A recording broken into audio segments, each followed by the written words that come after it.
They laughed so loud at the Christmas party, even the neighbors probably heard it. But they weren't laughing when I pulled out the company ownership papers. My mom stood there with her wine glass, eyes full of fake sympathy, and said, "Sweetie, not everyone can be successful. Someone has to fail." My dad added, "You should really look into waitressing again. At least you were good at carrying trays." Before we go on, make sure to subscribe, like, and share if you're tired of people underestimating quiet success. Let them mock, until it's time to reveal what you've built in silence. I wanted to scream. Instead, I smiled. My name is Lily, and I've been called every version of a disappointment since I turned 18. But what my parents didn't know was while they were mocking my silly little design startup, I was building a multi-million-dollar tech licensing empire from my cramped one-bedroom apartment. I hadn't told a soul. 3 years ago, they refused to invest $5,000 in my app. My dad laughed, said, "Lily, this isn't Shark Tank."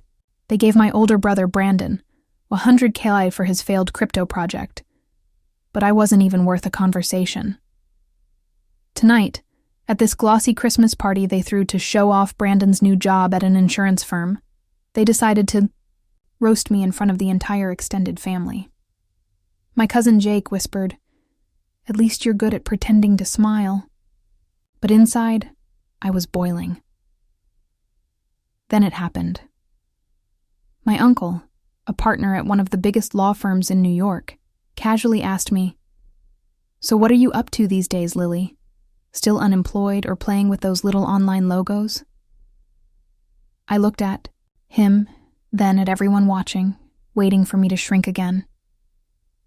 I took a deep breath and said, "Actually, I just finalized the acquisition of a small company you might have heard of. Everspark Enterprises." Silence. Complete jaw-dropping silence. My dad blinked twice, then asked slowly, "Why would you bring up that name?" I held up the signed purchase documents. "Because you and Mom work for them, and as of last Friday, I own it." They thought I was bluffing until the screen behind the Christmas tree lit up, showing the internal staff memo sent by the board. The company had been acquired by a private buyer. My name was on it. My dad dropped his glass. But that was just the beginning. My mom's face turned white as snow, like she'd seen a ghost, and maybe she had. The version of me they used to mock was gone. And standing in her place was their new boss. Brandon, who had been bragging about his executive position all night, stuttered, "Wait, that's not possible. You own Everspark?" I nodded slowly, savoring the silence. "Not just Everspark. I also acquired their parent company, Harrison Holdings. Guess what that means?" My dad's lips trembled. That's who signs our paychecks." The room started spinning for them. For me, it was finally still. After years of sitting silently while they called me a failure, I finally had the mic. Brandon stood up like he was about to say something smart, maybe even attack me, but I cut him off. "Before you try to mansplain business to me again, maybe check your email. Your department's being restructured." He pulled out his phone with shaking hands. The color drained from his face. My mom reached for a chair. "Lily, you can't do this to family." I turned to her, eyes locked. "You didn't think I was family when you refused to help. You made sure I knew I was less. Now that I'm holding the cards, suddenly you remember we're related?" You could hear a pin drop. Aunt Rachel whispered, "She really did it." What they never knew was how much I'd sacrificed. I'd worked nights while they partied, ate ramen while they bought Brandon his third car, slept on floors, fought off panic attacks, faced rejections no one clapped for. But I never quit. They celebrated my failures like it was sport, mocked my vision, called me crazy, immature, irresponsible. They only saw the part where I struggled, but not the part where I got up. Now I was here. And they were sitting in their designer outfits, humiliated in the very house they once said I'd never be able to afford. But I wasn't done.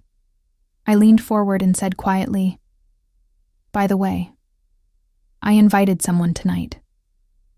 The doorbell rang. Everyone turned. It was a man in a sharp navy suit, calm, powerful presence. "Hello, everyone," he said. "I'm Charles Turner, legal counsel for Ms. Lily Bennett. I'm here to discuss some recent policy changes, especially regarding the employees." At Everspark, my dad's jaw dropped. "Policy changes?" I looked him in the eye. "We'll be evaluating staff performance over the next quarter. No more family discounts." Charles handed out sealed envelopes. Inside, official notices of review. No one was safe. Not even Brandon. But just when they thought the nightmare had peaked, I pulled out one more envelope from my clutch. "Here's my Christmas gift to you, Dad, and Mom, and you too, Brandon." I slid it across the table. Their hands trembled as they opened it. Inside was a list, 3 names, each one next to a number. A dollar amount in red ink, their debts, credit cards, business loans, even a second mortgage they thought was secret. They looked up at me in horror. "You really should have been nicer to your future creditor." Brandon shot up from his seat, the paper still in his hand. "This is blackmail." I didn't even blink. "No, Brandon. This is balance. Something this family's never had." My mom looked panicked. "Lily, you can't do this. We're your parents." I leaned in, voice calm but sharp. "And I was your daughter when you told the whole family I'd be homeless by 30. Dad's voice cracked. "This is revenge, Lily. You're trying to humiliate us." I tilted my head. "You did that all on your own. I'm just turning the volume up." The entire room had gone dead quiet.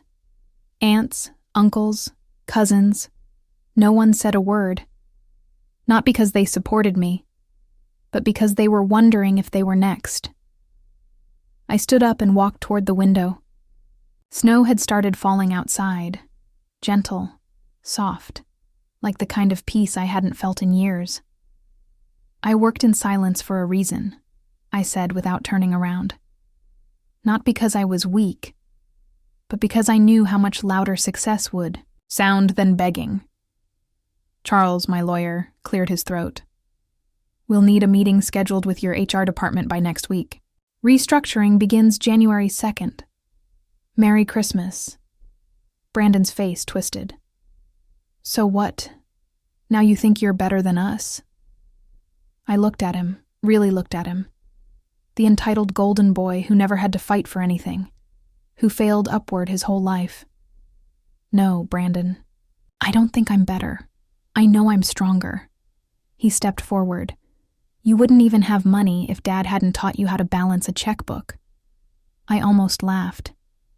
"You mean the man who defaulted on 3 loans in 5 years? Yeah.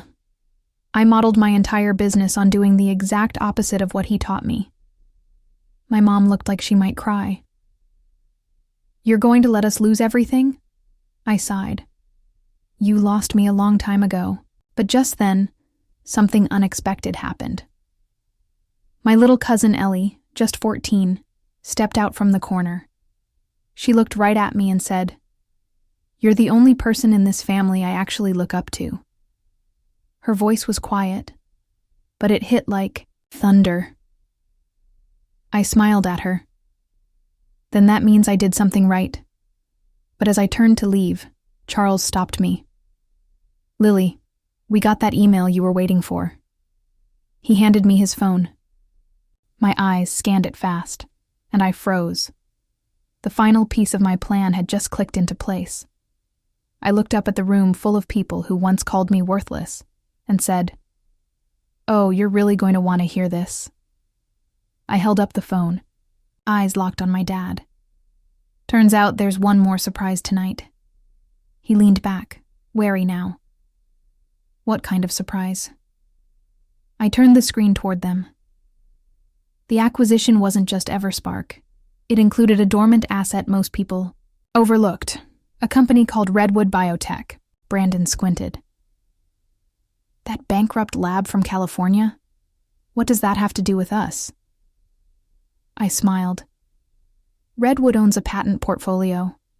One of those patents just got FDA clearance for a new AI-powered diagnostics tool. My mom's mouth opened, slightly. So? I took a deep breath. So, I just became the sole license holder for the most in-demand health tech of next year. The room froze again. People were whispering now.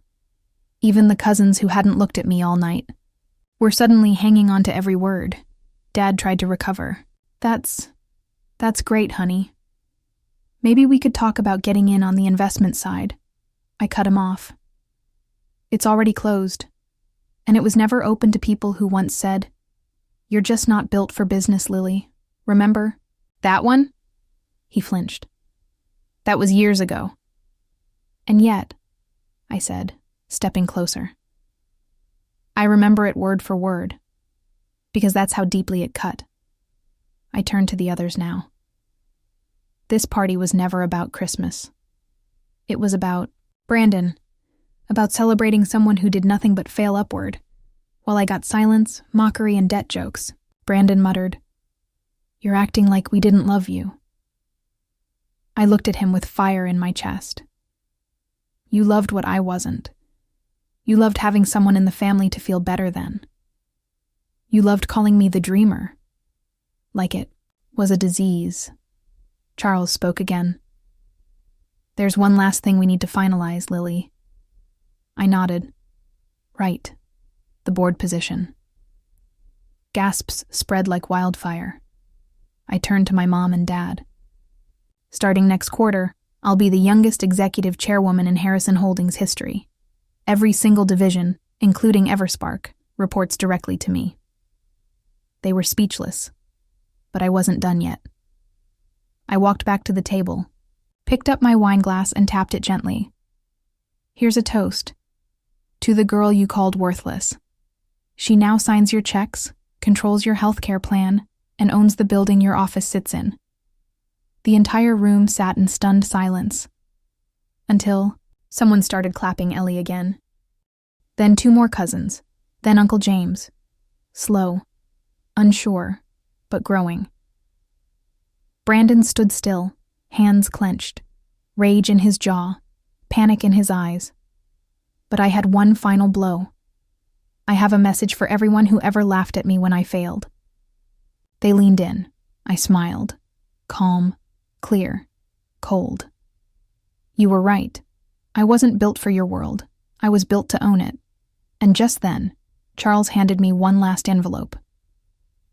The press release, scheduled for 8 a.m. tomorrow. The headline, "Former Black Sheep. Buys out family's legacy company and billion-dollar deal." And they hadn't even seen the real headline yet. My dad slumped back into his chair like the wind had been knocked out of him. Brandon just stood there, frozen, defeated, blinking like he was stuck in some kind of nightmare.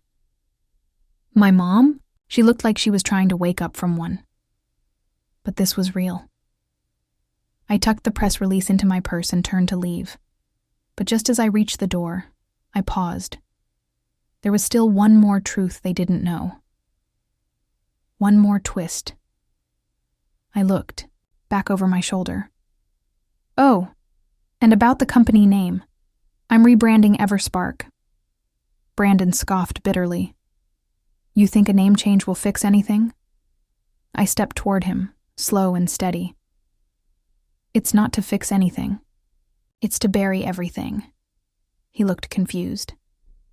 What do you mean? I smiled. The new name is Ellie Tech. Gasps spread again. I turned to my little cousin, who had been standing in the corner with wide, stunned eyes. Because the next generation deserves better than this one. You believed in me before the money. So now I'm investing in you. Tears welled up in Ellie's eyes.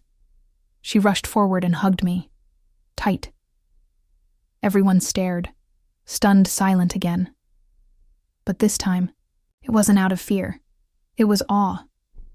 "You don't owe them anything," she whispered.